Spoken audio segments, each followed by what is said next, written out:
Today, we dive into the heartfelt journey of Daniel, a small-town doctor, and Sophia, a single mother with a difficult past. Their love story blossoms against the odds, but it's tested by family disapproval, small-town judgment, and personal struggles. Will Daniel and Sophia's love be strong enough to overcome these challenges? Or will the pressures of their world tear them apart? Find out in this emotional and inspiring tale of resilience, family, and the power of love. Don't forget to subscribe, hit the notification bell, and drop a comment on how you think their story unfolds. Let's get started. Greenwood, nestled in the rolling hills of the American Midwest, was the kind of town where time seemed to move slower. The streets were lined with tall oak trees that had witnessed generations of life unfold. The townspeople knew each other by name, and they all knew the Harpers.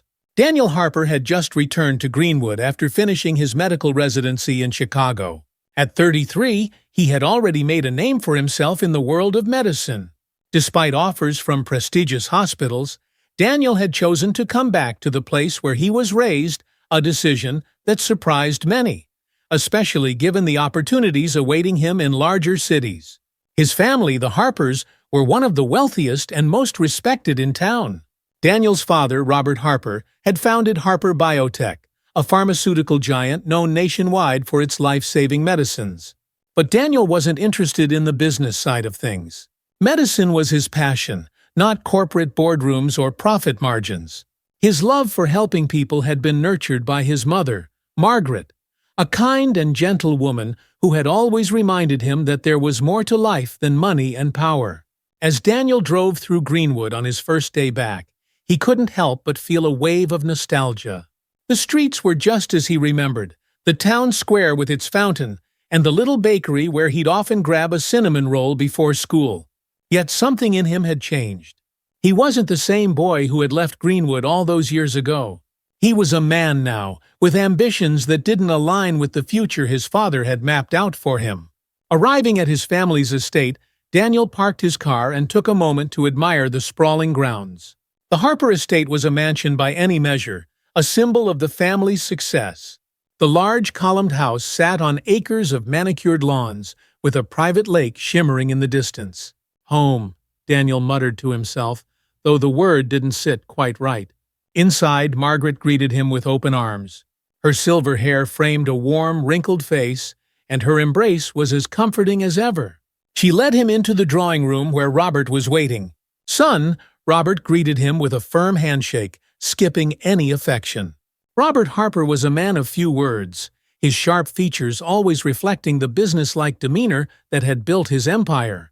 "I'm glad you're back. We've got a lot to discuss." Daniel knew what that meant.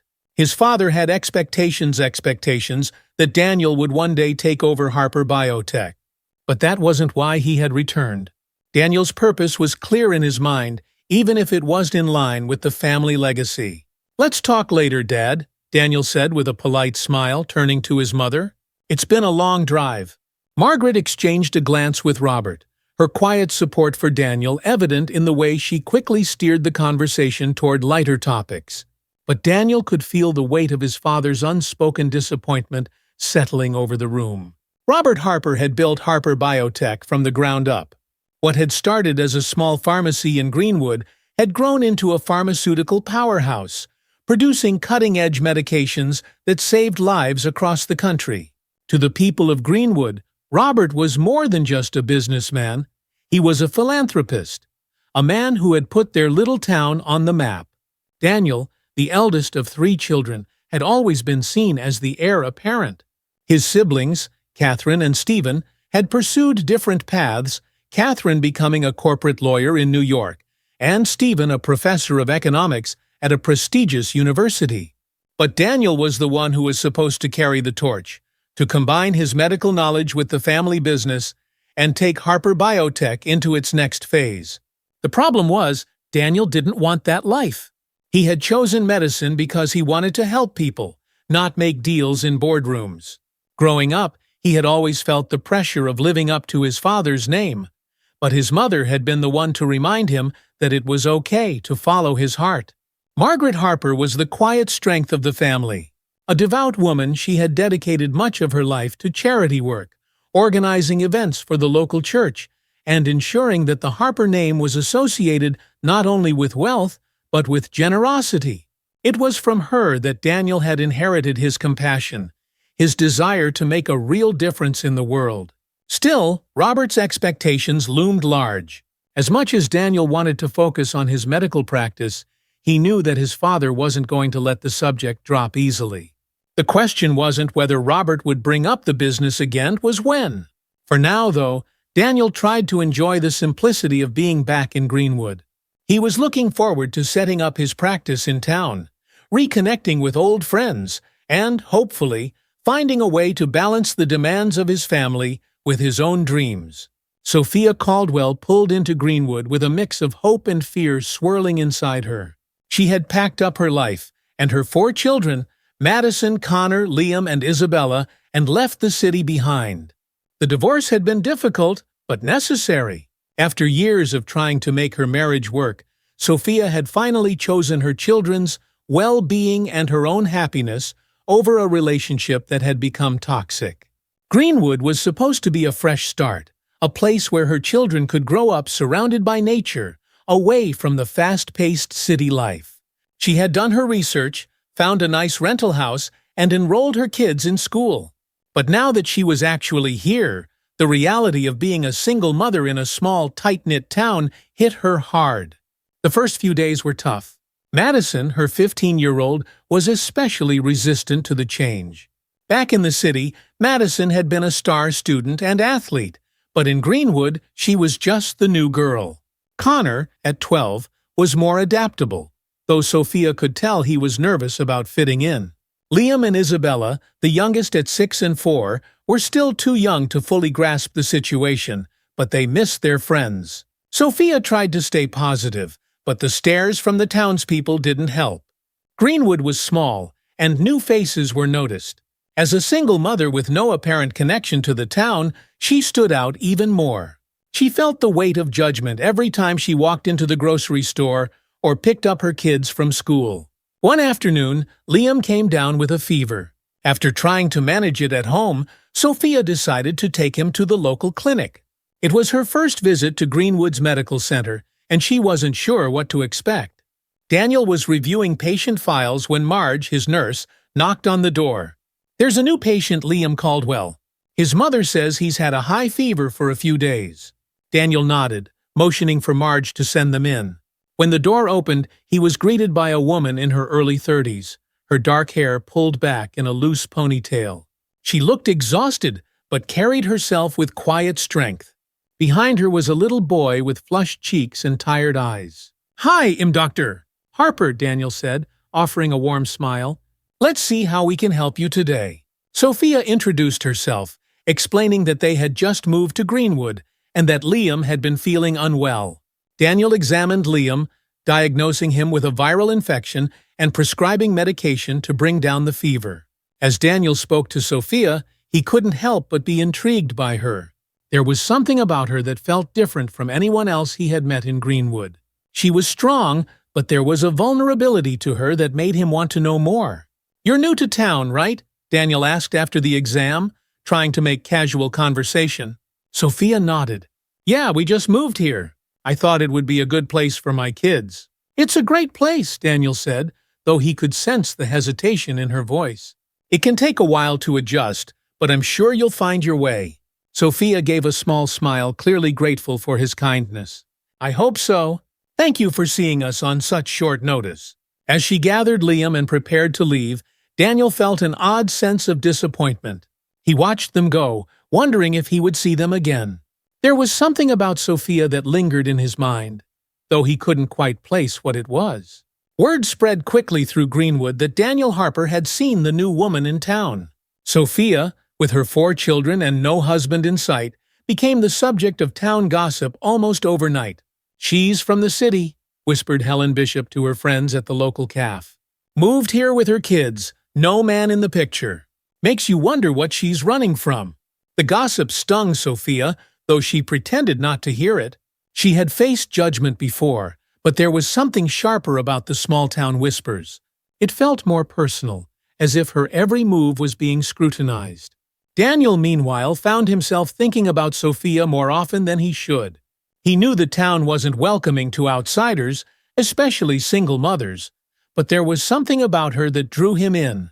Despite the unspoken rules that governed Greenwood, Daniel found himself wanting to know more about the woman who had already started to change his perspective on what his life could be.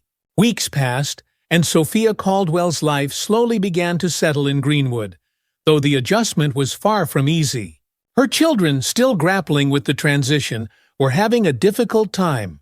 Madison struggled at school, feeling like an outsider, while Connor had become withdrawn. Sophia herself felt the strain, constantly aware of the town's judgmental eyes on her. Yet, amid the challenges, one thing brought her a sense of comfort: their growing friendship with Dr. Daniel Harper. After Liam's initial visit to the clinic, Sophia had returned several times for minor health concerns with her children. Each visit seemed to bring her and Daniel closer together, their conversations gradually moving beyond pleasantries. They discussed life in Greenwood, their respective paths, and even the difficulties of navigating their personal lives. Daniel, too, found himself thinking of Sophia often. It was not just her beauty that captivated him, but her strength. She had been through so much divorce, raising 4 children alone, starting over in a place where she was exactly welcomed. Her resilience resonated deeply with him, and he admired the way she never let the whispers of the town deter her. One afternoon, after Sophia had brought Madison in for a checkup, Daniel found himself lingering as they walked toward the door. There was a hesitation in the air, something unspoken between them. "I hope Madison starts feeling more comfortable at school," Daniel said, his voice softer than usual. "It's tough being the new kid. I know it can be even harder when people aren't as welcoming as they should be." Sophia gave a small smile, though there was a sadness behind her eyes. "Thanks, Daniel. We're getting by, but I guess I didn't realize how hard it would be. I thought coming here would give us a fresh start, but it's been more difficult than I expected." Daniel nodded, understanding the sentiment more than she realized. Greenwood can be set in its ways, but don't lose hope. It takes time, but things can change. Sophia met his eyes, and for a moment, the world outside the clinic seemed to fade away. In that brief silence, they both felt something, an unspoken connection neither of them had anticipated. But the weight of their lives held them back, and neither was ready to say aloud what was slowly growing between them. Despite the budding connection between Daniel and Sophia, the town of Greenwood was quick to judge. Helen Bishop, the self-appointed leader of the town's social elite, wasted no time spreading rumors about Sophia and her mysterious background. Her gossip at the cafe quickly turned into a town-wide dissection of Sophia's life. "She's just here to snag someone with money," Helen would say with a smug smirk. "You know, Daniel Harper's been seen talking to her. Can you imagine what that would do to the Harper family's reputation if he gets involved with someone like her?" Sophia tried her best to ignore the whispers, but they were inescapable. Even at the grocery store or when picking up her kids from school, she could feel the judgmental eyes on her. It hurt more than she wanted to admit. She had hoped that Greenwood would be a place where she and her children could start fresh. But the more time passed, the more she felt like an outsider. Daniel, too, noticed the town's growing disapproval. He had lived in Greenwood all his life and knew how fiercely people guarded their traditions. While he had always been Greenwood's golden boy, the successful doctor, the son of a powerful family, he now found himself on the other side of the town's scrutiny. It didn't help that his father, Robert Harper, had started to make comments about his unwise associations. "People are talking, Daniel," Robert said one evening over dinner. "This woman, Sophia Caldwell, she's not from around here, and she's got a lot of baggage. It's not the kind of relationship you want to be tangled up in, especially if you plan to take over the family business someday." Daniel set his fork down, feeling the frustration bubble up inside him. "I'm not interested in the family business, Dad. I've told you that 1,000 times. And Sophia isn't just some woman, she's raising 4 kids on her own. She's doing the best she can, and it's not fair for people to judge her without knowing her." Robert's expression tightened. "You've always been idealistic, Daniel. But there are expectations. People are watching. Daniel clenched his fists under the table, but he said nothing. The tension between him and his father had been building for years, and Sophia was quickly becoming another wedge driven between them. As Sophia navigated the difficulties of Greenwood, the situation at home was becoming increasingly challenging. Madison, her eldest, was taking the brunt of the town's judgment. At school, she was teased for being the city girl, for her different clothes, her different attitude. She was no longer the confident, outgoing athlete she had been back in the city. Now she withdrew into herself, spending long hours in her room and rarely opening up to her mother. "I hate it here," Madison said one night, her voice barely a whisper. "I miss my friends. I miss my old school. Why did we have to come here?" Sophia sat beside her daughter on the edge of her bed, her heart aching for her. "I know it's been hard, sweetie, but I really thought this would be better for us. A quieter life. Somewhere safe." Madison shook her head, wiping away angry tears. "Safe. These people hate us. They don't want us here." Sophia didn't have an answer. She had tried so hard to make Greenwood work for them, but it felt like no matter what she did, they were being rejected at every turn. Connor, too, had started to retreat into himself, spending more time on his own and refusing to talk about school. Only Liam and Isabella seemed too young to fully understand what was happening, though Sophia knew it was only a matter of time before they started feeling the pressure as well. In moments like this, Sophia found herself questioning everything. Had she made a mistake bringing her children here? Had she uprooted their lives only to make them miserable? She had left the city hoping to find peace, but instead she had found isolation. The only person who made her feel like she was entirely alone was Daniel. They had begun seeing each other outside of the clinic, going for coffee, taking walks around the town when no one was watching. Their friendship had deepened, but it had also become something more. She could feel it in the way he looked at her, the way his hand lingered just a little longer than necessary when they said goodbye. But Sophia was afraid. She had been hurt before, betrayed by the man she had once trusted with her life. How could she risk opening herself up again, especially to someone like Daniel, whose life was so different from hers? And what would the town say if they knew? As much as Daniel wanted to be with Sophia, he couldn't ignore the growing pressure from both his family and the town. His father had always been a looming presence in his life, and now that presence was starting to suffocate him. Every conversation with Robert seemed to circle back to the same topics: the family business, Daniel's future, and his poor choices. "You're throwing away everything we've built," Robert said one evening. "Do you know how many opportunities you have? How many people would kill to be in your position, and you're willing to give it all up? For what?" "For my own life," Daniel shot back. "I'm not going to live according to what other people expect of me." Robert's face hardened, and the silence between them was thick with unspoken tension. Daniel knew his father would never truly understand. He had always lived for the business, for the family legacy. But Daniel wasn't like him. He didn't care about wealth or power. He cared about making a difference, about helping people. And now, more than ever, he cared about Sophia. But even with his resolve, the doubt crept in. Could he really make this work? Could he be with Sophia, knowing how much resistance they would face? Would she even want to be with him, knowing the baggage that came with his family and the town's disapproval? The conflict weighed on him every day, especially when he saw Sophia's tired eyes or heard the strain in her voice. She was strong, but even she had her limits. He knew she was trying to protect her children from the judgment of the town, just as much as she was trying to protect her own heart. One evening, after a long day at the clinic, Daniel found himself walking toward Sophia's house. He didn't know exactly what he was going to say, but he knew he needed to see her. When she opened the door, she looked surprised, but not unhappy to see him. "Daniel, is everything okay?" "Yeah," he said, though his voice was tense. I needed to talk." Sophia invited him in, and they sat on the porch, the evening air cool and quiet around them. For a long moment, neither of them spoke. Finally, Daniel broke the silence. "Sophia, I don't know how to say this, but I care about you. A lot. And I don't want to keep pretending like I don't." Sophia's breath caught in her throat. She had known this moment was coming, but that didn't make it any easier. Daniel, I care about you too. But us, it's complicated. Daniel nodded, his eyes filled with the same conflict that had been weighing on her. I know it is, but I can't help how I feel. And I don't want to let you slip away because of what other people think. Sophia looked down, her heart pounding in her chest. She wanted to believe that they could make it work, that love could conquer the obstacles in their path. But the reality of their situation was undeniable. The town didn't want her, and neither did Daniel's father.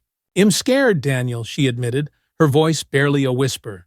"I'm scared of what this will do to you, to your family, to my kids. I've already been through so much." Daniel reached for her hand, his touch gentle and reassuring. "We'll figure it out, Sophia. We'll face it together." Sophia looked up at him, tears in her eyes. She wanted to believe him. She wanted to trust that love was enough. But deep down, she knew that their journey was only beginning, and the road ahead was filled with challenges they couldn't yet see. It didn't take long for word to spread through Greenwood that Dr. Daniel Harper was spending time with Sophia Caldwell. The gossip, already a constant hum in the background, grew louder and more vicious. It wasn't just whispering anymore. There were looks, pointed comments, and an unmistakable coldness whenever Sophia walked through town.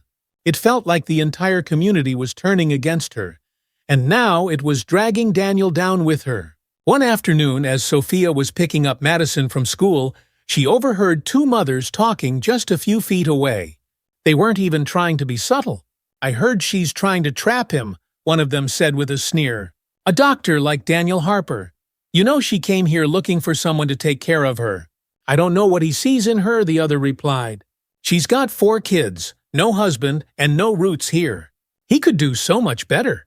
Sophia's stomach tightened. She had faced judgment before, but the open hostility was new. It wasn't just about her anymore, it was about her children too. And the more involved Daniel became in her life, the more the town's judgment seemed to intensify. Madison, who had overheard the same conversation, looked up at her mother with a mix of anger and frustration. "Why do they hate us so much? We didn't do anything wrong." Sophia sighed, forcing a smile she didn't quite feel. "People can be cruel, Madison, but we can't let them get to us." "I wish we never moved here," Madison muttered under her breath, her words cutting deep. The town's growing disdain became even more apparent when Daniel began to notice a change in his interactions at work. Patients he had been seeing for years started canceling appointments without explanation. Some openly expressed their discomfort with his relationship with Sophia, though they tried to frame it as concern for his reputation.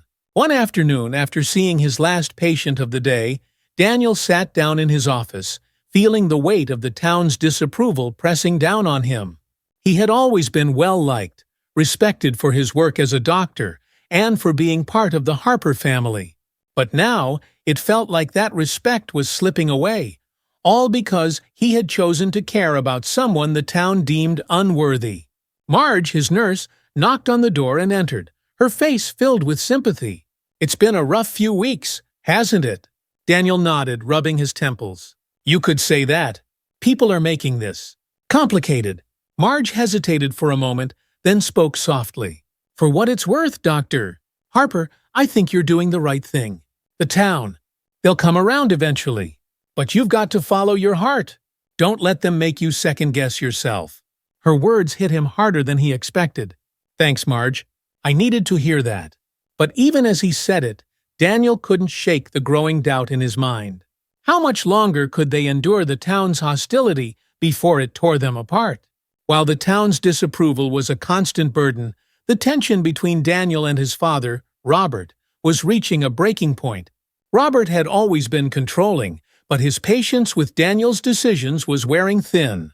One evening, Daniel sat at the family dining table with his parents. The tension was palpable, the air thick with unspoken words. Margaret, as always, tried to keep the peace, but even she couldn't ignore the storm brewing between her husband and son. "Daniel," Robert said, setting his wineglass down with a thud, "I think it's time we had a serious conversation about your future. You're jeopardizing everything." Daniel's jaw clenched. He knew where this conversation was going, but he wasn't in the mood for another lecture. "If this is about Sophia, Dad, I'm not going to change my mind." Robert's eyes darkened. "This isn't just about her. It's about your responsibility. You've got an opportunity to take over Harper Biotech, to lead this family into the future. But instead, you're throwing it all away for what? For a woman who doesn't belong here." Margaret flinched at Robert's harsh words but said nothing, her eyes darting between her husband and son. Daniel's voice was calm but firm. "I'm not throwing anything away. I'm living my life the way I want to, not the way you want me to." Robert stood, his voice rising. "You think this is just about you? This is about the family, the business, the name we've built. You're supposed to be the one to carry that on. And you're risking everything by being with her." Daniel pushed his chair back, standing to face his father. "I'm not living my life for Harper Biotech. That's your dream, not mine. And Sophia. She's important to me. More important than some company." Robert's face twisted with anger. "You're willing to throw away your future for a woman with 4 kids and no prospects. She's using you, Daniel. Can't you see that?" That was the final straw. Daniel slammed his hand on the table, his voice sharp. "Don't talk about her like that. You don't know her. You don't know what she's been through. And if you can't accept that I care about her, then maybe we're done here." The room fell into a heavy silence, Robert's face tight with fury and disbelief. Margaret, who had been sitting quietly through the argument, finally spoke, her voice soft and trembling. "Please, both of you, stop. We're a family. We can't let this tear us apart." Daniel looked at his mother, his heart heavy. He loved her, but he couldn't stay here, not like this. Without another word, he turned and walked out of the dining room, the weight of his father's disapproval trailing after him like a shadow. As the pressure mounted, Sophia began to feel cracks forming in her resolve. The town's hostility, Daniel's family drama, and her own fears were starting to weigh her down in ways she hadn't expected.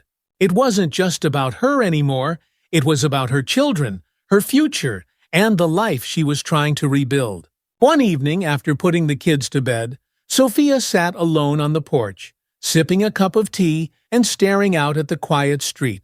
The isolation felt suffocating. In the city, even when things had been tough, she had always felt like she could lose herself in the noise, the hustle and bustle of life. But here in Greenwood, the silence was unbearable. Her thoughts were interrupted when her phone buzzed.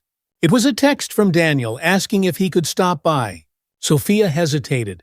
She hadn't seen him in a few days, not since the fight he'd had with his father. She knew he was hurting, but she also knew that they were both carrying a lot right now, and part of her wondered if it was all too much. When Daniel arrived, she could see the exhaustion in his face. He sat down beside her on the porch swing, and for a moment, neither of them said anything. The weight of everything that had been building between them hung in the air, unspoken. "I had another fight with my dad," Daniel finally said, his voice low. "He's not going to let this go." Sophia sighed, her heart aching for him. "I'm sorry, Daniel. I didn't mean to cause all this trouble for you." Daniel turned to her, his eyes filled with emotion. "You didn't cause anything, Sophia. This is my decision. I want to be with you." Sophia bit her lip, tears welling up in her eyes. "But at what cost? The town hates me. Your father thinks I'm ruining your life. And my kids. They're struggling so much. I don't know if I can keep doing this." Daniel reached for her hand, his grip firm and steady. "We can figure this out. Together." But Sophia shook her head, pulling her hand away. "I don't know if love is enough, Daniel. I don't know if we can fight all of this. I'm scared. Scared of what this is doing to you, to my kids. Maybe it would be easier if we just—" Daniel's heart dropped. "If we what?" Sophia wiped a tear from her cheek, her voice breaking. "If we walked away?" Daniel stared at her, the pain in his chest unbearable. "You don't mean that." "I don't want to," Sophia whispered, her voice filled with anguish. "But I don't know if I can handle this anymore." For the first time since they had met, Daniel felt truly helpless. He wanted to fix everything, to make the world accept them, but he couldn't. He couldn't control the town, or his father, or the circumstances that had brought them here. All he could do was stand by her, but even that didn't seem to be enough. As the night deepened, they sat in silence, the distance between them growing even though they were only inches apart. The love they had for each other was real, but so were the obstacles they faced. And for the first time, both of them began to wonder if love was enough to overcome it all. In the days following that painful conversation, the distance between Daniel and Sophia only grew. They stopped seeing each other as frequently, their once regular coffee dates replaced with silence. It wasn't that the feelings had disappeared, they were still there, simmering beneath the surface, but the weight of their reality had become too much to bear. For Sophia, it was her children who kept her going. She had always been strong for them, and now, more than ever, she needed to be. Madison, Connor, Liam, and Isabella were all she had left to hold on to. But even they were starting to feel the effects of the tension in her life. Madison had withdrawn further, and Connor had become more rebellious, acting out at school and at home. One evening, after a particularly difficult argument with Madison, Sophia broke down, her frustration spilling out in angry tears. "I'm trying," Madison Sophia cried, her voice shaking. "I'm trying to make this work, but I can't do it alone." Madison looked at her mother with a mixture of anger and sadness. "You brought us here. You're the one who wanted to start over, but all it's done is ruin everything." Sophia felt her heart shatter at Madison's words. She knew her daughter was hurting, but it still hurt to hear. And deep down, a part of her feared that maybe Madison was right. Maybe this move had been a mistake. That night, Sophia sat alone at the kitchen table, staring at the pile of bills and paperwork in front of her. The weight of everything her children, her relationship with Daniel, the town's judgment felt like too much to carry. For the first time since arriving in Greenwood, she felt like she was drowning. Meanwhile, Daniel was facing his own demons. The fight with his father had left a rift between them that didn't seem fixable. Robert had made it clear that as long as Daniel was with Sophia, there was no place for him in the family business. And while Daniel had never wanted to take over Harper Biotech, the idea of losing his family, his legacy, was still painful. His mother, Margaret, tried to be a voice of reason, but even she couldn't fully bridge the gap. One evening, she sat down with Daniel, her voice gentle but firm.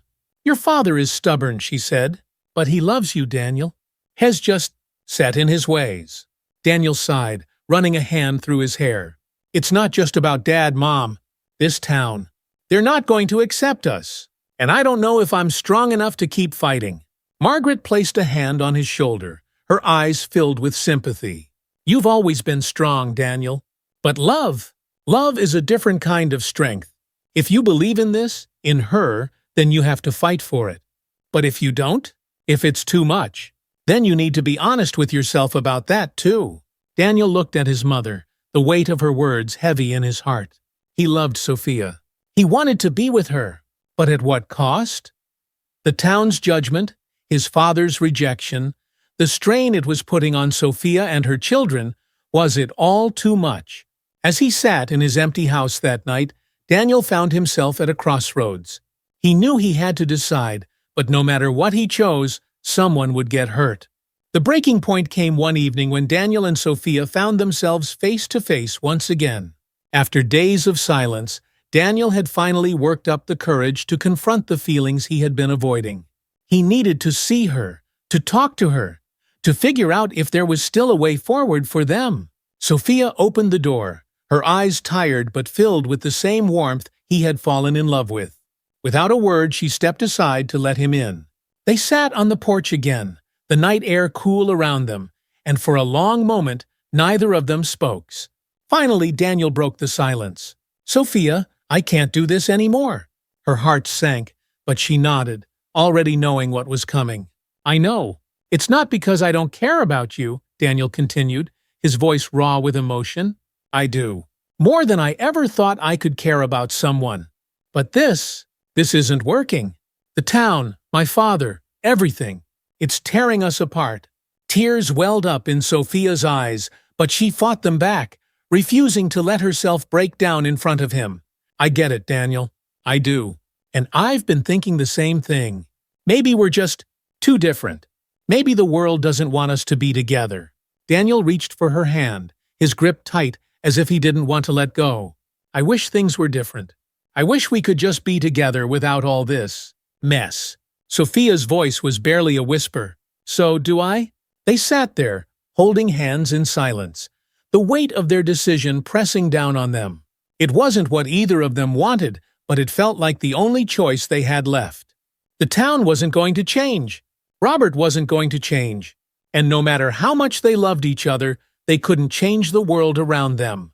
When Daniel finally left that night, both of them knew it was over. They had fought for each other, but in the end, the obstacles had been too great. The love they shared wasn't enough to overcome the forces that were determined to keep them apart. As Sophia watched him walk away, her heart shattered. She had lost the one person who had made her feel like she belonged, and now she was left alone to pick up the pieces. But as the night wore on, and the reality of their separation began to sink in, Sophia realized something. She had survived before through heartbreak, through judgment, through the pain of starting over. And she would survive this too.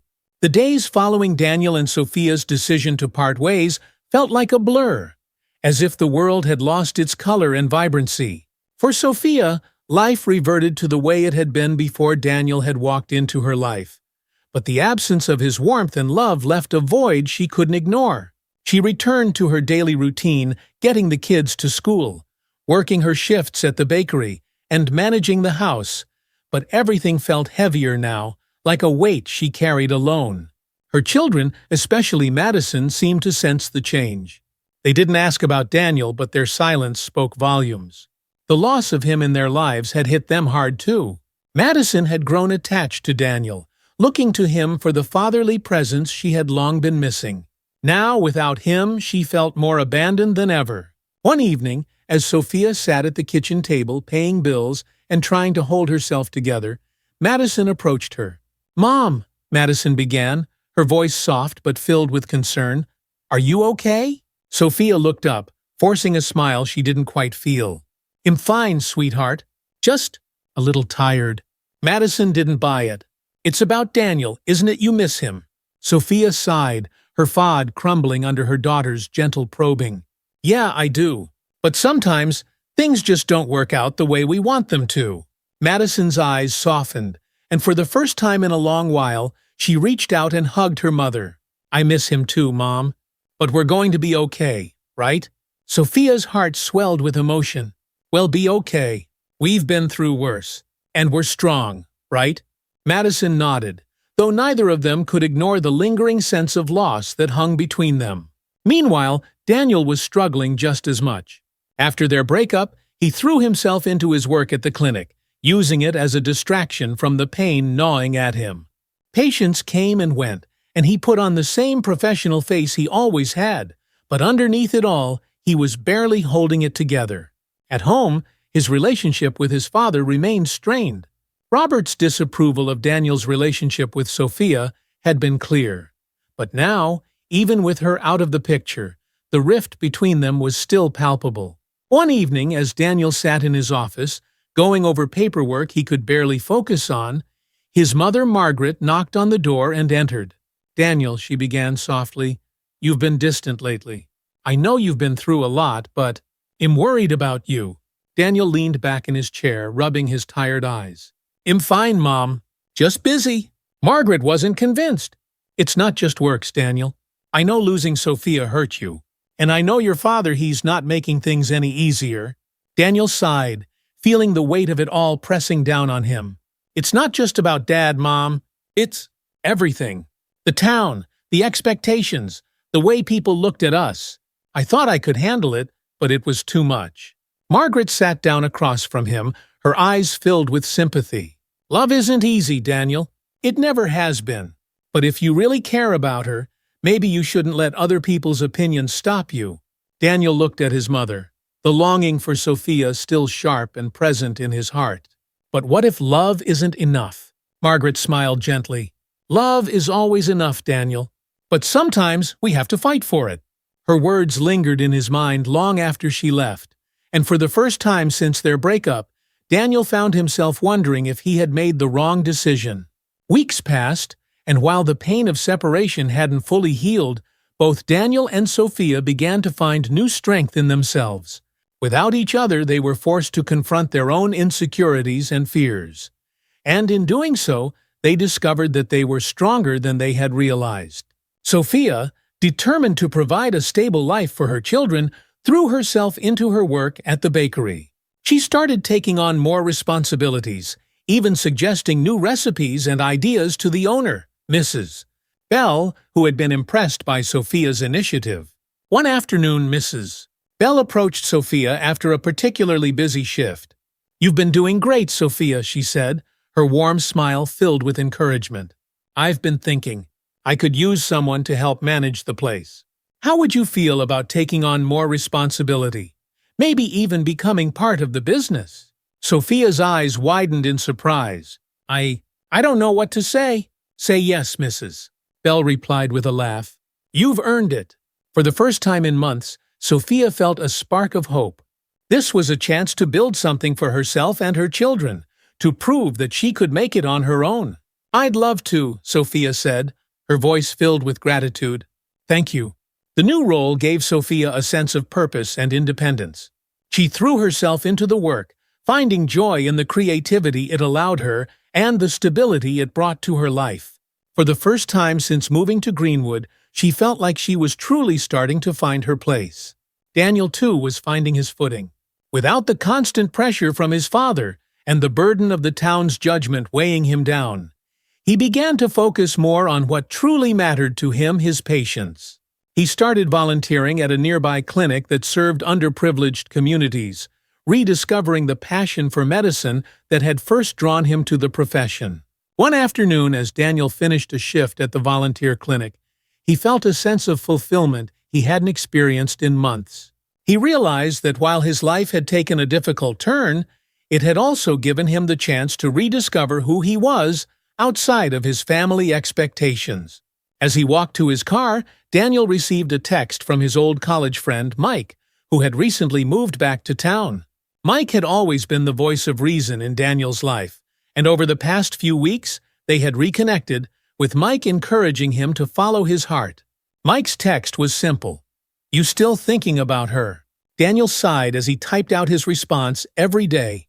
Mike's reply came quickly. "Then what are you waiting for?" Daniel stared at his phone, his heart pounding. He knew what Mike meant, and deep down, he knew he couldn't keep running from the truth. He had made a mistake walking away from Sophia, and now he needed to figure out how to make it right. It wasn't long before fate brought Daniel and Sophia back together, though neither of them had planned it. It was a quiet Saturday afternoon when Daniel, while on a routine grocery run, found himself walking down the same aisle as Sophia. She was standing by the produce section, picking out apples with a focused look on her face. Daniel's heart skipped a beat. He hadn't seen her in weeks, and the sight of her brought back a flood of emotions. He stood there for a moment, unsure of what to do, before gathering his courage and approaching her. "Sophia," he said softly. Sophia turned, her eyes widening in surprise. "Daniel, hi." For a moment they stood there, the air between them thick with unspoken feelings. Finally, Daniel broke the silence. "I've missed you," he admitted, his voice barely above a whisper. Sophia looked down, her heart racing. "I've missed you too." Daniel took a deep breath, his hands trembling slightly. "I was wrong to walk away. I thought I was doing the right thing, but I haven't been able to stop thinking about you." "About us?" Sophia's eyes filled with tears, but she blinked them back. "I don't know, Daniel. So much has happened. I'm not sure if we can just pick up where we left off." "I'm not asking to pick up where we left off," Daniel said, his voice steady but filled with emotion. "I'm asking for another chance. To start over, to do things right this time." Sophia hesitated, the weight of everything they had been through pressing down on her. But as she looked into Daniel's eyes, she saw the sincerity in his gaze, the love that hadn't faded despite everything. "I don't know if we can fix everything," Sophia whispered, her voice shaking with emotion. Daniel stepped closer, his heart pounding in his chest. "We don't have to fix everything right now. I just want the chance to try. Because I love you, Sophia, and am willing to fight for us, if you'll let me." Sophia felt her heart swell with a mixture of fear and hope. She had been hurt before, and she knew the road ahead wouldn't be easy. But looking at Daniel, she realized that maybe, just maybe, Love was worth the risk. I love you too, Sophia whispered, tears spilling over as she reached for his hand. And just like that, in the middle of a grocery store, Daniel and Sophia found their way back to each other. As Daniel and Sophia began to rebuild their relationship, they knew they couldn't ignore the challenges that had torn them apart. One of the biggest hurdles they still faced was Daniel's father, Robert, whose disapproval had driven a wedge between them from the start. After their reunion, Daniel decided he needed to confront his father once and for all. He couldn't move forward with Sophia unless he was willing to stand up to Robert, and that meant having a difficult conversation that was long overdue. One evening after closing up the clinic, Daniel drove to the Harper family estate where his parents still lived. As he pulled into the driveway, his stomach churned with nerves, but he knew this was something he had to do. Inside, Robert was sitting in his study, reading the newspaper, while Margaret sat nearby, knitting quietly. When Daniel entered the room, his father looked up, his expression neutral but guarded. "Daniel," Robert said, setting the newspaper aside. "What brings you here?" Daniel took a deep breath, his resolve firm. "I need to talk to you, Dad. About Sophia." Robert's jaw tightened, but he said nothing, waiting for Daniel to continue. "I know you don't approve of her, or of our relationship," Daniel began, his voice steady. "But I love her, Dad, and I'm not going to let anyone, not even you, tell me who I can be with." Robert's eyes darkened. "Daniel, this isn't about controlling your life. It's about making sure you don't throw everything away for someone who doesn't belong here." Daniel shook his head, frustration bubbling to the surface. "You don't know her. You've never even given her a chance. You're so focused on what people think, on what you think I should be, that you can't see that I'm happy with her." Margaret, who had been sitting quietly, finally spoke up, her voice gentle. "Robert, maybe we need to listen to Daniel. If he's happy with her, isn't that what matters?" But Robert wasn't swayed. "I've built a legacy, Daniel. Harper Biotech is yours to take over, but if you're going to be part of this family's future, you need to make smart decisions. And being with Sophia, it's not a smart decision." Daniel's heart pounded with anger and frustration, but he forced himself to stay calm. "I don't care about Harper Biotech. I never have. What I care about is building a life with the woman I love. And if you can't accept that, then maybe I need to walk away." Robert stared at his son, disbelief and anger warring on his face. "You're willing to give up everything for her?" Daniel met his father's gaze, unwavering. "Yes. Because I love her, and that's more important to me than any company or legacy." The room fell into a heavy silence, the weight of Daniel's words hanging between them. Finally, Robert stood, his expression cold and distant. "Then you're on your own," Robert said quietly, turning his back on his son. "If that's your choice, don't expect my support." Daniel's heart clenched, but he stood tall, knowing this was a moment of truth. He couldn't change his father's mind, but he wouldn't let Robert control his life any longer. "I understand," Daniel said, his voice firm, "but I'm not giving up on Sophia." As Daniel left the Harper estate that night, he felt a mixture of sadness and relief. The confrontation with his father had been painful, but it had also been freeing. For the first time, he felt like he was truly in control of his own life, and he was ready to fight for the future he wanted with Sophia by his side. With Daniel's decision to stand by Sophia, the two of them began to face the town of Greenwood as a united front. They knew it wouldn't be easy. There were still whispers, still people who judged them for being together, but they were determined not to let anyone tear them apart again. One afternoon, as Daniel and Sophia walked through the town square with Madison and Connor, they passed a group of women standing by the cafe, their eyes narrowing as they whispered among themselves. Sophia felt the familiar sting of judgment, but this time, instead of shrinking back, she held her head high, her hand firmly in Daniel's. Daniel, sensing her discomfort, squeezed her hand. "Don't let them get to you," he whispered. "I'm not," Sophia replied, her voice steady. "I'm done letting them make me feel small." As they continued walking, Madison looked up at her mother, a smile tugging at the corners of her mouth. "I'm proud of you, Mom." Sophia smiled, her heart swelling with love for her daughter. "Thank you, sweetie. I'm proud of you, too." Later that evening, as the family sat together around the dinner table, laughter filled the room. For the first time in a long while, there was a sense of peace, of contentment that had been missing from their lives. Daniel had become a part of their family, not just in name, but in every way that mattered. "I think this might be the best day we've had in a long time," Connor said, grinning as he reached for another slice of pizza. Madison nodded in agreement, her eyes shining with happiness. "Yeah, it feels like things are finally starting to get better." Sophia looked around the table at the people she loved most, feeling a deep sense of gratitude. They had been through so much heartache, judgment, loss, but they had come out stronger on the other side. After dinner, as the kids headed off to bed, Daniel and Sophia stood together on the porch, the cool night air wrapping around them. They didn't need to say anything. The love and understanding between them was enough. They had found their way back to each other, and now they were ready to face whatever challenges came next. "I love you," Daniel whispered, pulling Sophia into his arms. "I love you too," Sophia replied, resting her head against his chest. "And am so glad we're doing this together." As they stood there, wrapped in each other's warmth, they knew that whatever the future held, they would face it hand in hand, stronger, braver, and more in love than ever before. As the weeks passed, Daniel and Sophia's relationship continued to grow stronger, despite the lingering whispers from some of the town's residents. However, it wasn't just the judgment of strangers that weighed on them. There was still the unresolved tension between Daniel and his father, Robert Harper. While Daniel had accepted that his father might never fully approve of his relationship with Sophia, he knew he couldn't move forward without attempting to mend their fractured bond. One Saturday afternoon, Margaret Harper invited Daniel and Sophia to dinner, hoping that a family gathering might ease the tension between Daniel and Robert. Margaret, ever the mediator, had been working tirelessly behind the scenes, trying to soften Robert's stance on Daniel's relationship. She believed that if Robert could just spend time with Sophia, see her for the kind-hearted and strong woman she was, he might finally come around. Sophia was hesitant to attend. She knew how much Robert's disapproval had hurt Daniel, and the last thing she wanted was to be the source of more conflict between father and son.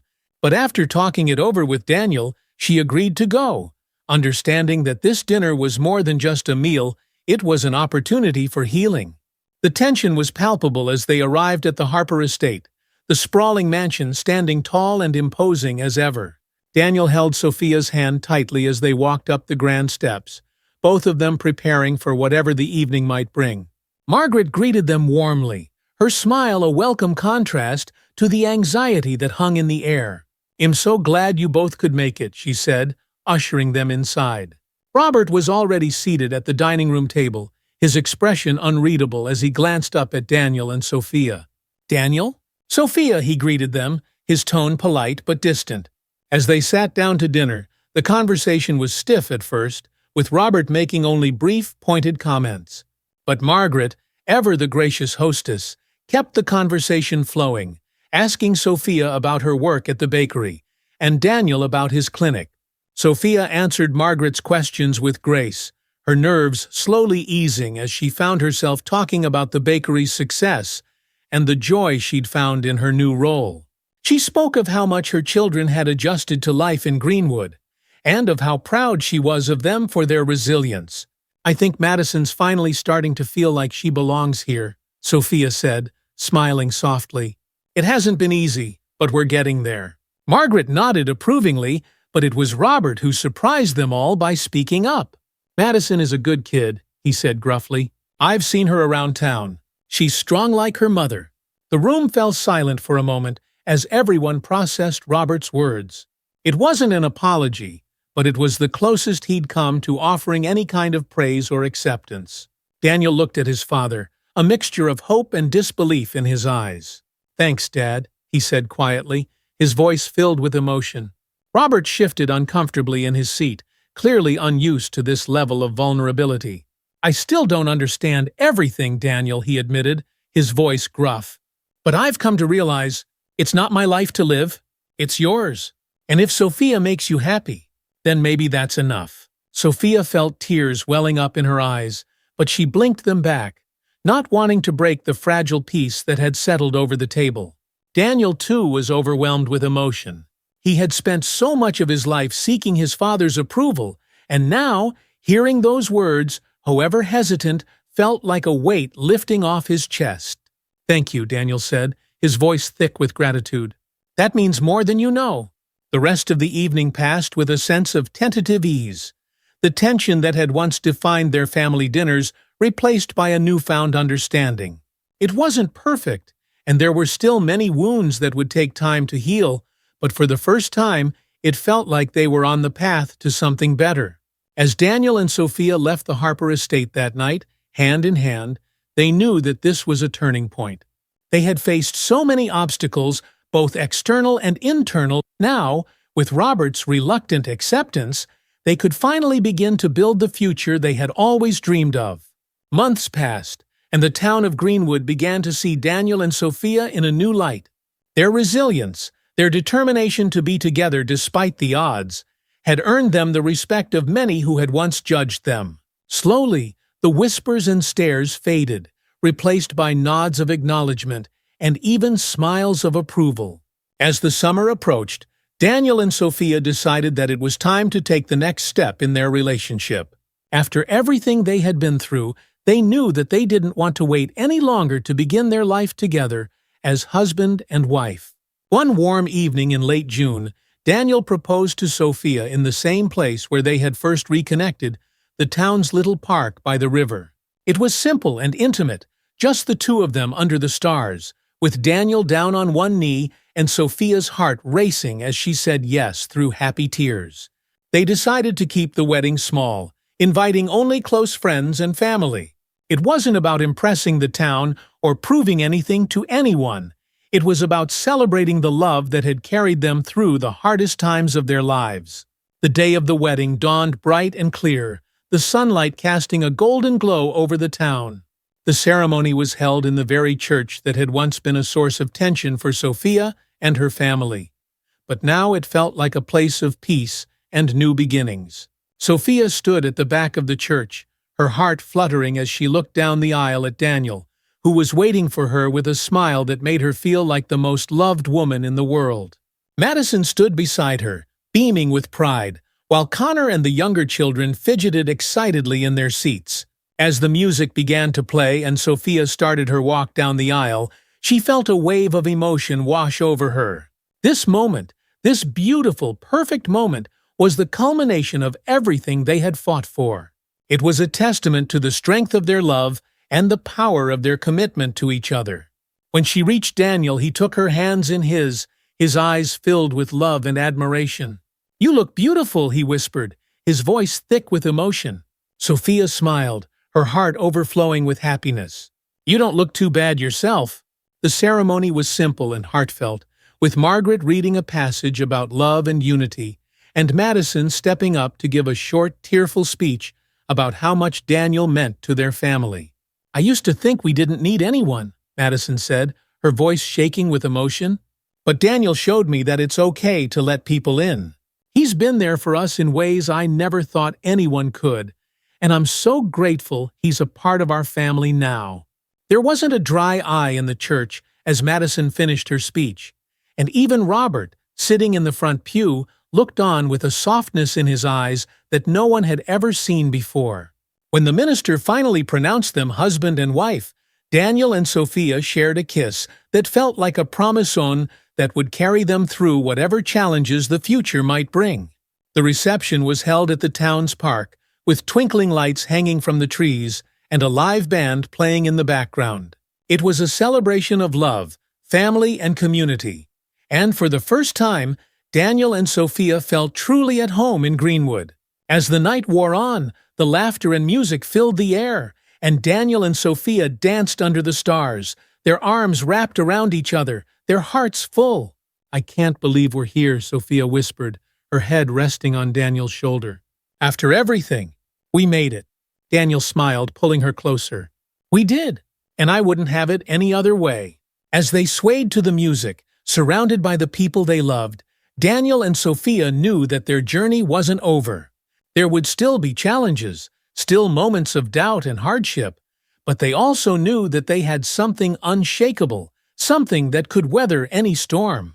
They had love, and that, they realized, was more than enough. Daniel and Sophia's journey had been one of struggle, heartbreak, and resilience. They had faced judgment, rejection, and the weight of their pasts, but through it all, they had discovered the true strength of their love. In the end, it wasn't the opinions of others or the approval of society that defined their happiness, it was their unwavering belief in each other. With their family by their side and a future filled with hope and possibility, Daniel and Sophia stepped into the next chapter of their lives together, ready to face whatever challenges lay ahead, because they knew, without a doubt, that love would always guide them home. A year after their wedding, Daniel and Sophia sat together on the porch of their home, watching the sunset paint the sky with hues of orange and pink. The cool evening breeze rustled the leaves of the trees, and the sounds of their children laughing in the yard filled the air with joy. It had been a whirlwind of a year, filled with new challenges and new joys. Life had settled into a rhythm that felt comfortable and right. Daniel continued his work at the clinic, while Sophia had become an integral part of the bakery's success, eventually becoming co-owner with Mrs. Bell.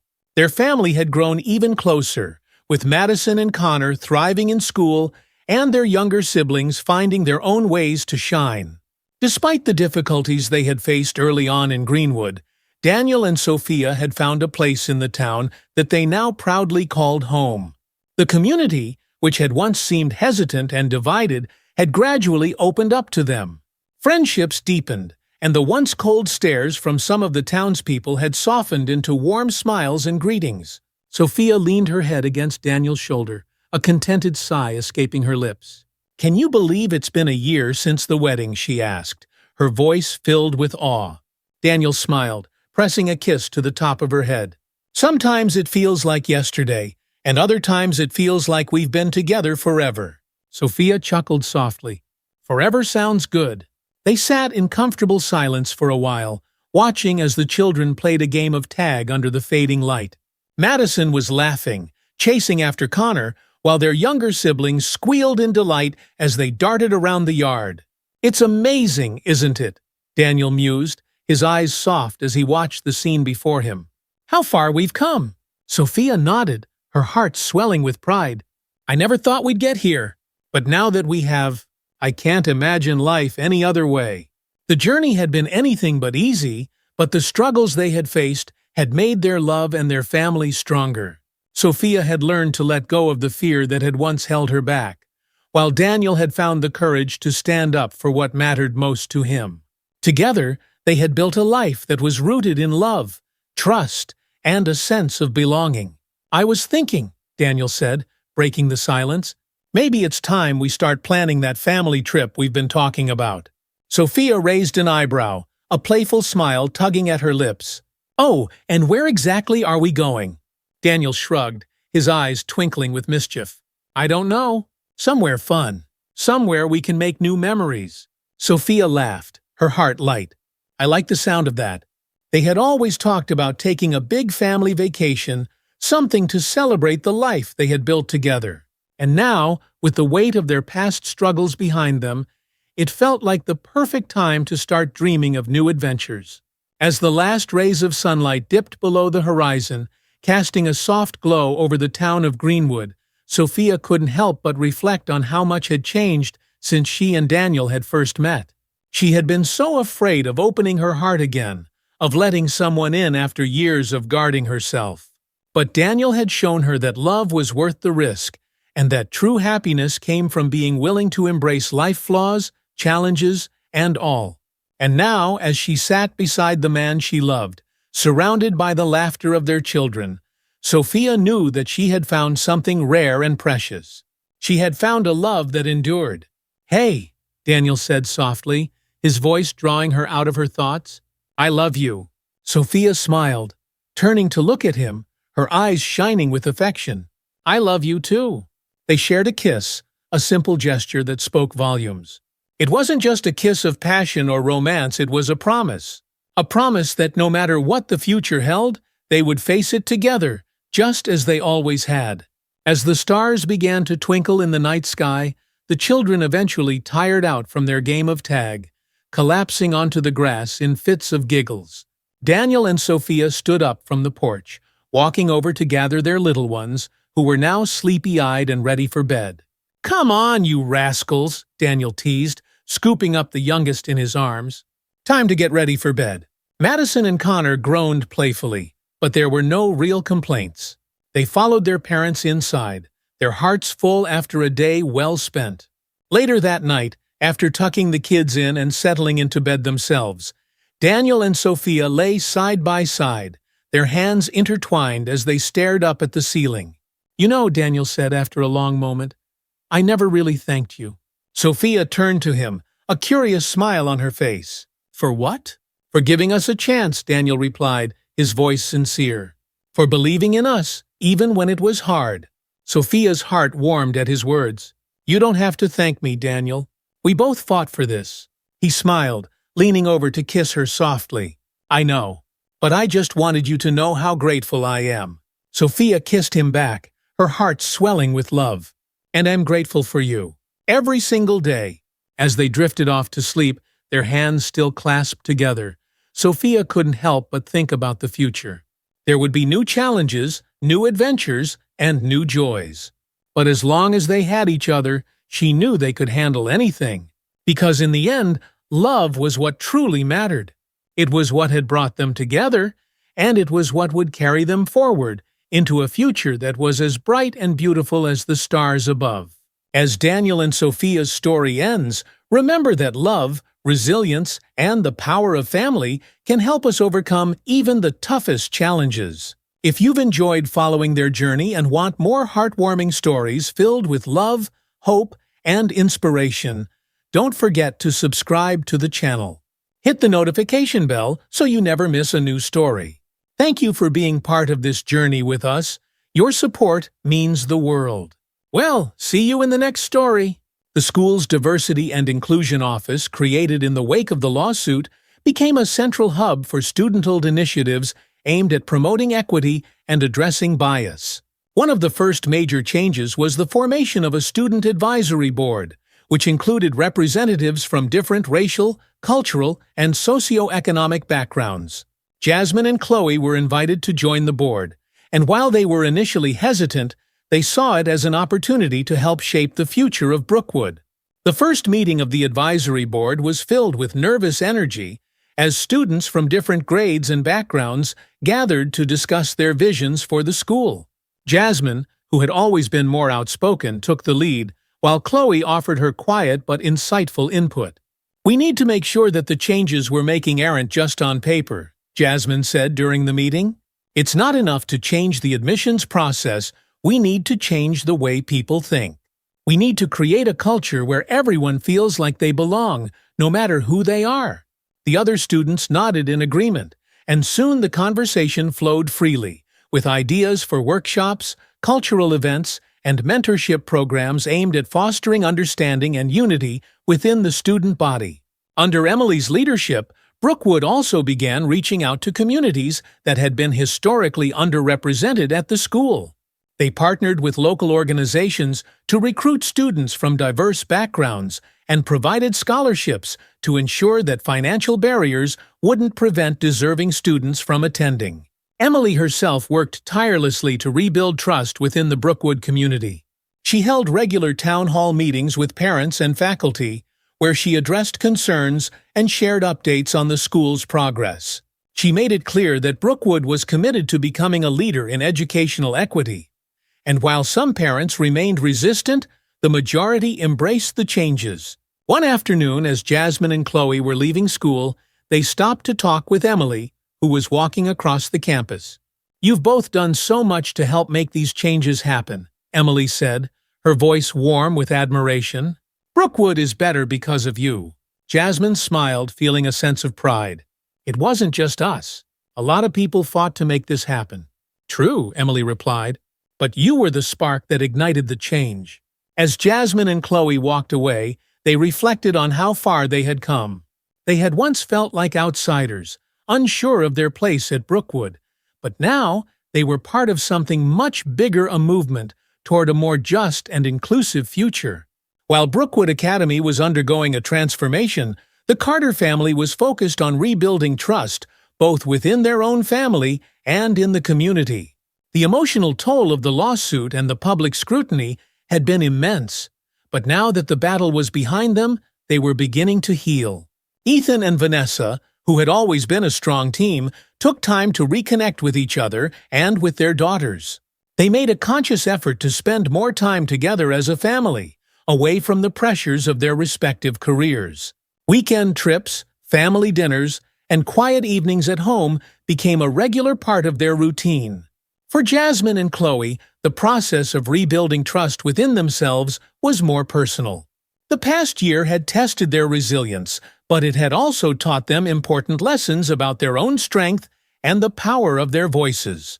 Jasmine, who had always felt the need to prove herself academically, began to let go of the idea that her worth was tied to her achievements. She realized that her place at Brookwood wasn't something she had to justify, it was something she had earned. She also started to explore her interests outside of academics, joining the school's debate team and getting involved in student government. Chloe, who had struggled with anxiety and self-doubt, found solace in her art. She began to use her creativity as an outlet for her emotions, expressing through painting and drawing what she couldn't always put into words. Her art teacher noticed her talent and encouraged her to showcase her work in the school's annual art exhibit. "I didn't think anyone would want to see my stuff," Chloe admitted one afternoon as she showed her parents one of her latest paintings. Vanessa smiled, admiring the vibrant colors and intricate details of Chloe's work. "Your art is beautiful, Chloe. You have a gift, and the world deserves to see it." With her parents' encouragement, Chloe agreed to submit her work to the exhibit. On the day of the event, as students and parents wandered through the gallery, Chloe watched nervously from the sidelines, unsure of how her art would be received. But as people stopped to admire her paintings, offering compliments, and asking about her process, she felt a sense of validation she hadn't expected. One of the visitors to the exhibit was Professor Reynolds, the board member who had supported the changes at Brookwood. He paused in front of one of Chloe's paintings, studying it carefully. "This is remarkable," he said, turning to Chloe with a smile. "You have a real talent." Chloe blushed, feeling both proud and shy at the same time. "Thank you. It means a lot." As the evening went on, Chloe realized that she had found her place not just as a student at Brookwood, but as an artist with a voice of her own. The Carter family had been through a storm, but they had come out stronger on the other side. With the lawsuit behind them and Brookwood Academy on a new path, they were ready to focus on what mattered most to each other. One summer evening, the family gathered in their backyard for a barbecue, a tradition they had started before the chaos of the lawsuit had consumed their lives. The smell of grilled food filled the air as they laughed and talked, enjoying the simple pleasure of being together. Jasmine and Chloe sat on the patio, reminiscing about their first day at Brookwood and how much had changed since then. "I never thought we'd get through all of that," Jasmine said, sipping lemonade. "But here we are." Chloe nodded, her eyes softening. "I'm glad we didn't give up. It was hard, but we made it." Ethan joined them, holding a plate of burgers and hot dogs. He smiled at his daughters, pride radiating from him. "You two are the strongest people I know. You fought for what was right, and you made a difference." Vanessa, carrying a bowl of salad, sat down beside Ethan. She placed a hand on his arm, her expression filled with love and gratitude. "We all made a difference, and we did it together." As the sun set, casting a warm glow over the backyard, the Carters sat around the table eating and laughing. The weight of the past year finally lifted. They knew that there would always be challenges ahead, but they were ready to face them together. That night, as Jasmine and Chloe sat outside, looking up at the stars, they reflected on how far they had come. They had been tested in ways they never could have imagined, but they had emerged stronger, more confident, and more certain of their place in the world. "I think we're going to be okay," Chloe said softly, her gaze fixed on the sky. Jasmine smiled, her heart full. "Yeah, we're going to be just fine." Months after the lawsuit had ended, the Carter family continued to move forward, both personally and professionally. Ethan's proposed bill on educational reform was gaining momentum in Congress, with support from lawmakers across the political spectrum. The bill aimed to establish nationwide guidelines for private school admissions, ensuring that no student would be discriminated against based on race, socioeconomic status, or background. On the day of the vote, Ethan stood in the Senate chamber, addressing his colleagues with the same passion that had driven him throughout the Brookwood case.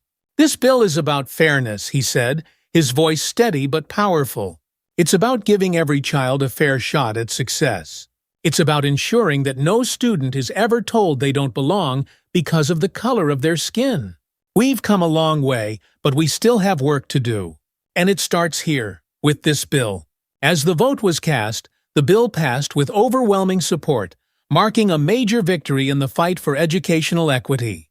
Ethan, standing in the Senate chamber, allowed himself a moment of quiet pride. The fight was far from over, but this was a step in the right direction. Meanwhile, Vanessa continued to work on cases related to racial discrimination, using her platform to advocate for families facing similar challenges.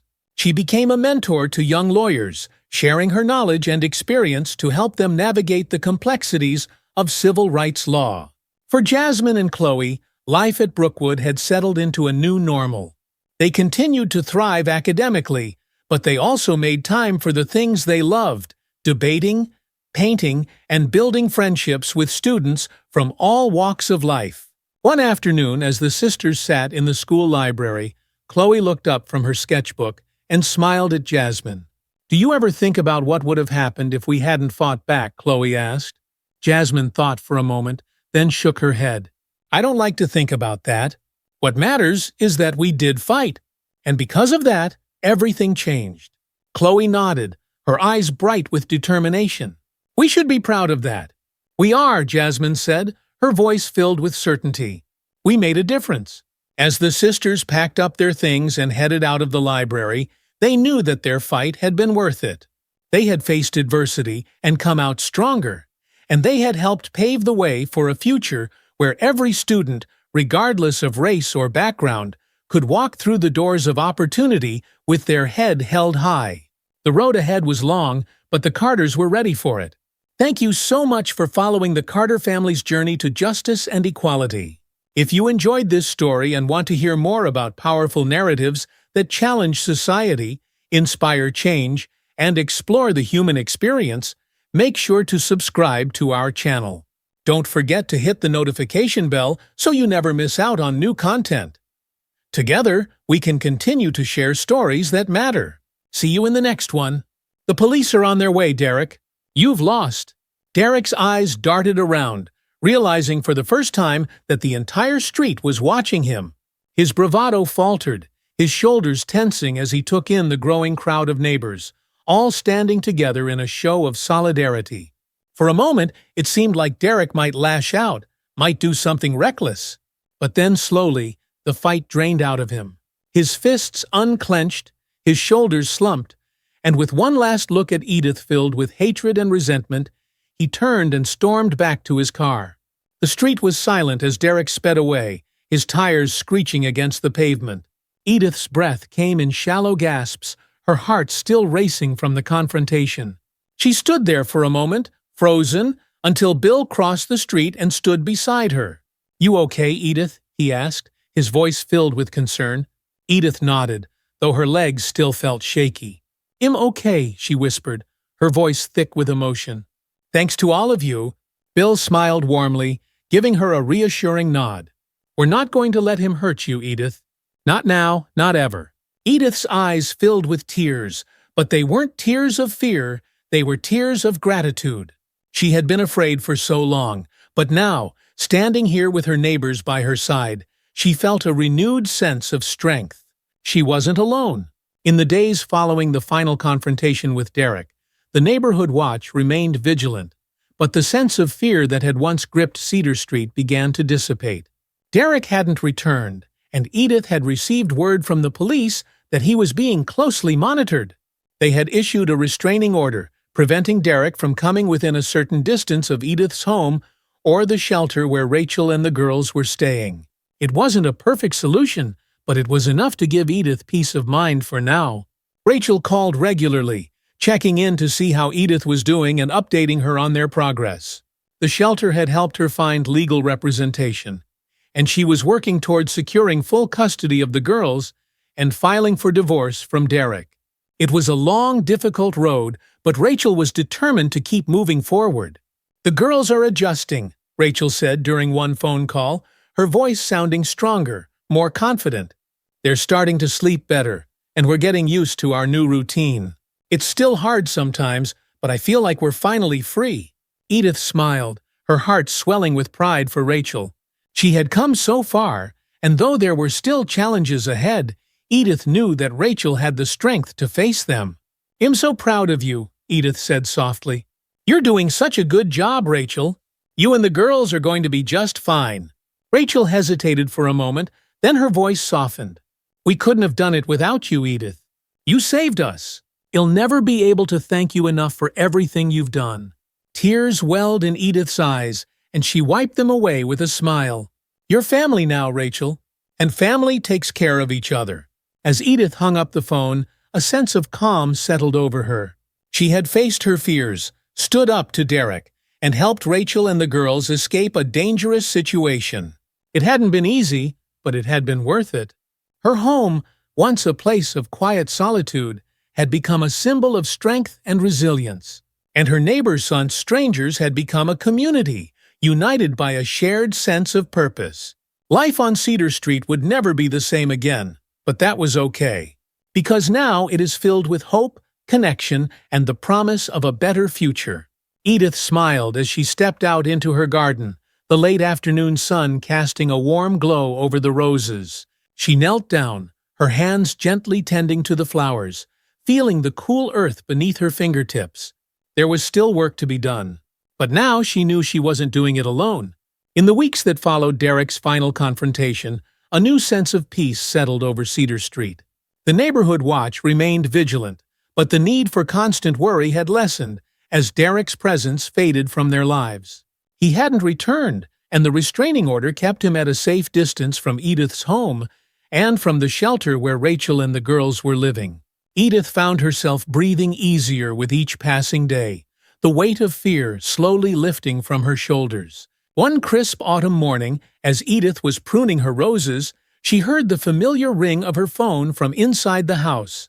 She wiped her hands on her gardening apron and hurried to answer it, her heart lifting when she saw Rachel's name on the caller ID. "Rachel, it's so good to hear from you," Edith said, a smile spreading across her face as she held the phone to her ear.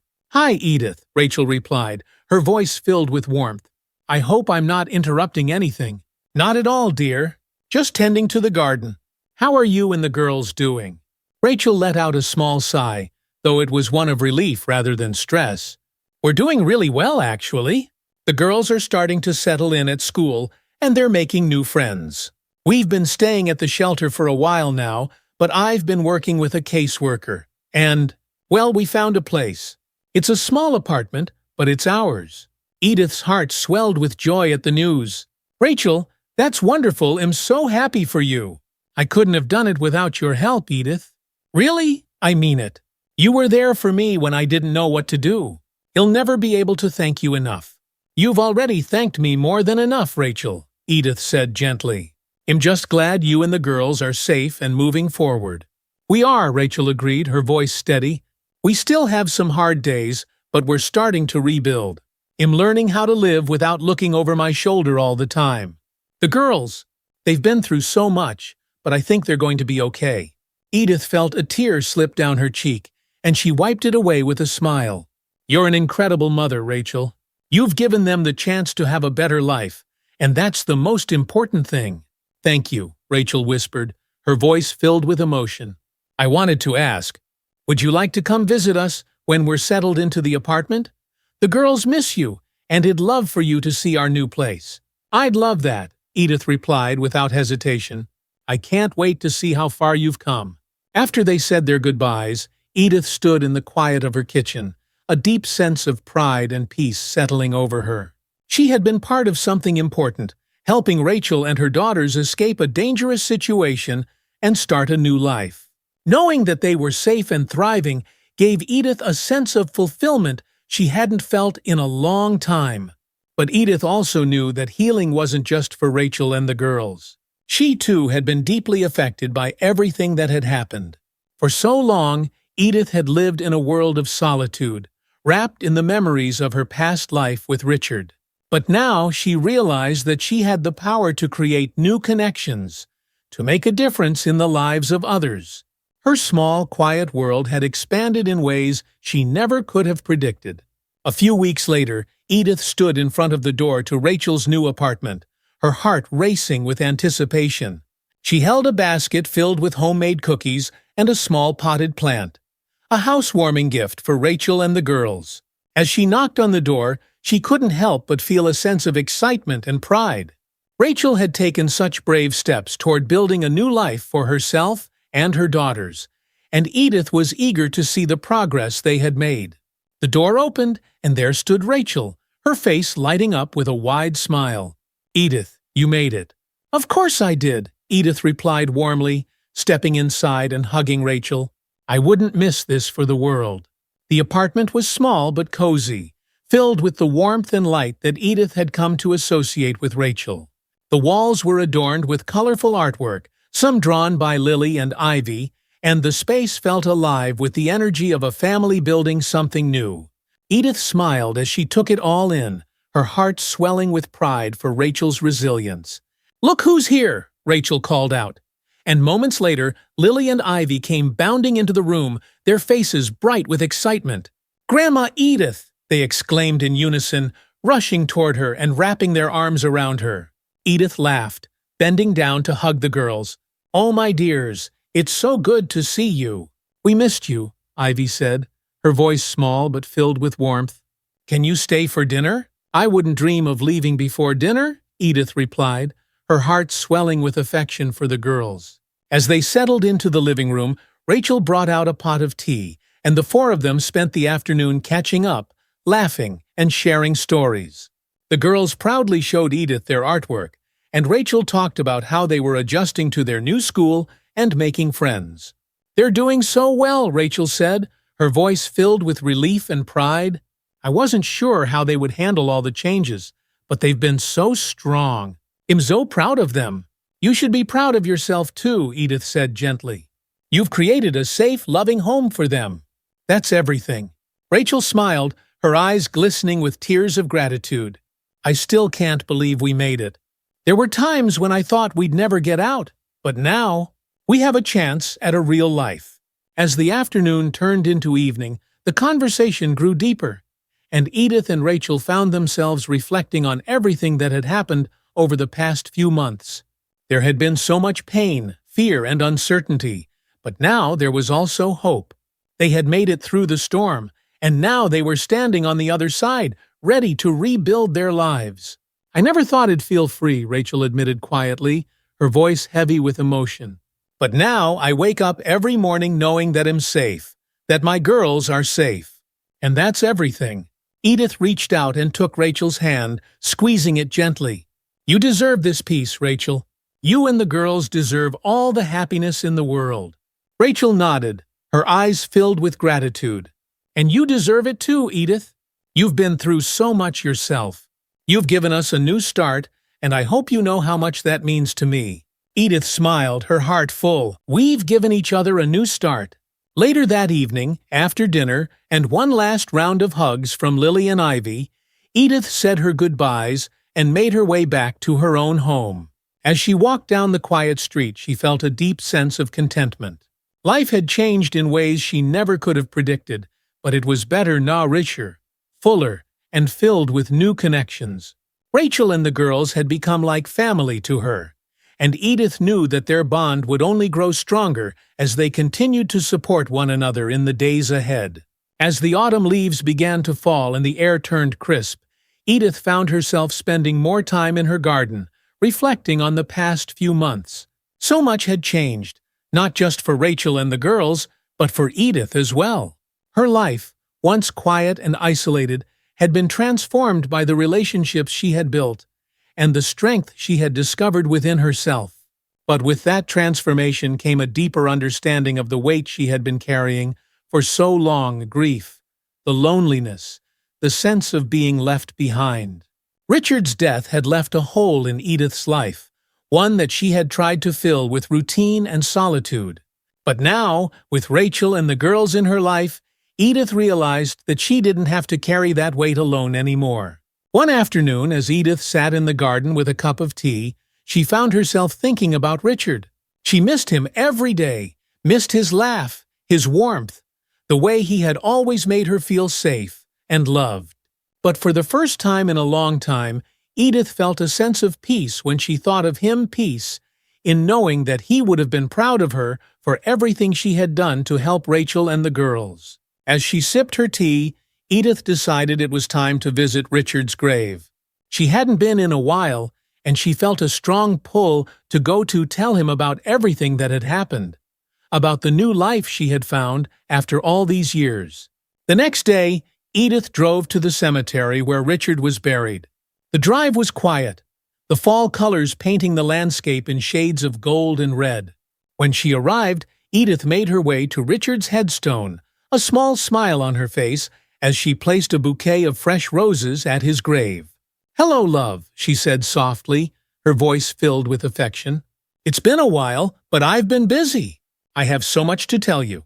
For the next hour, Edith sat by Richard's grave, telling him about Rachel, about the girls, about everything that had happened since they had moved into the neighborhood.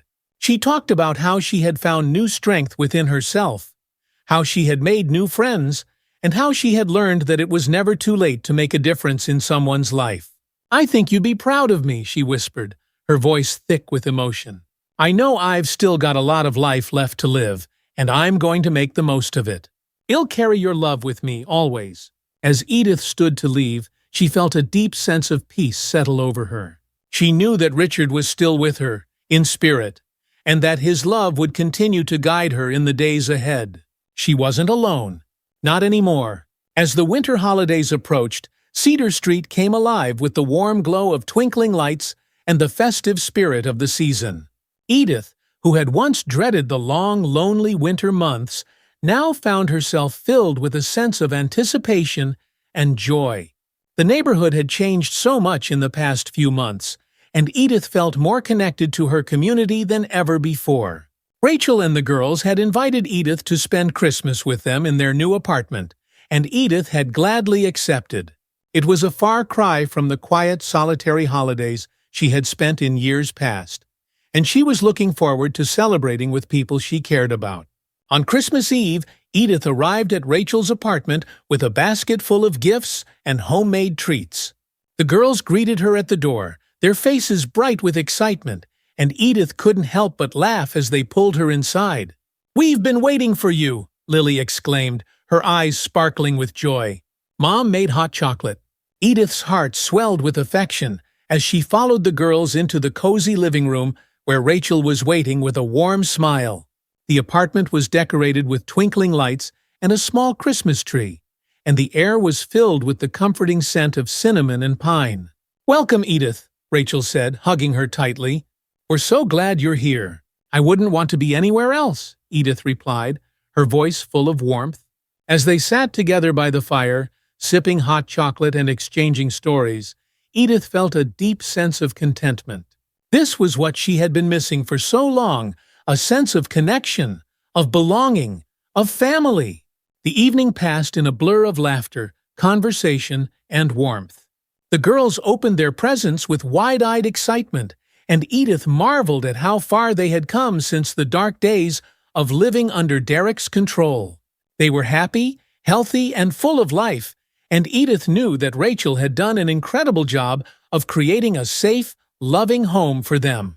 Later that night, after the girls had gone to bed, Rachel and Edith sat together by the fire, reflecting on everything that had happened over the past year. "It feels like a lifetime ago," Rachel said quietly, her eyes focused on the flickering flames. "Sometimes I still can't believe we made it out." "But we did." "You did," Edith corrected gently. "You found the strength to leave, and now you and the girls have a bright future ahead of you." Rachel smiled, her eyes glistening with gratitude. "I couldn't have done it without you, Edith. You were there when I needed someone the most, and I'll never forget that." Edith reached out and took Rachel's hand, squeezing it gently. "We've been there for each other, and we'll keep being there, no matter what comes next." As they sat together in the quiet of the night, Edith felt a deep sense of peace settling over her. The storm was over, and now it was time to move forward to embrace the future with open arms, knowing that they had all found the strength to survive and thrive. And in that moment, Edith knew that everything would be all right. Thank you for following along with Edith's emotional and inspiring journey. If you found this story moving or relatable, make sure to hit that subscribe button so you don't miss out on more powerful stories like this. We'll be bringing you more heartwarming tales of resilience, community, and the strength of the human spirit. And don't forget to click the notification bell so you'll always be the first to know when new content is available. We value your feedback, so if you enjoyed this story, leave a like and share your thoughts in the comments below. Thank you for being part of our storytelling community, and stay tuned for more stories that remind us all that no matter how hard things get, we are never truly alone.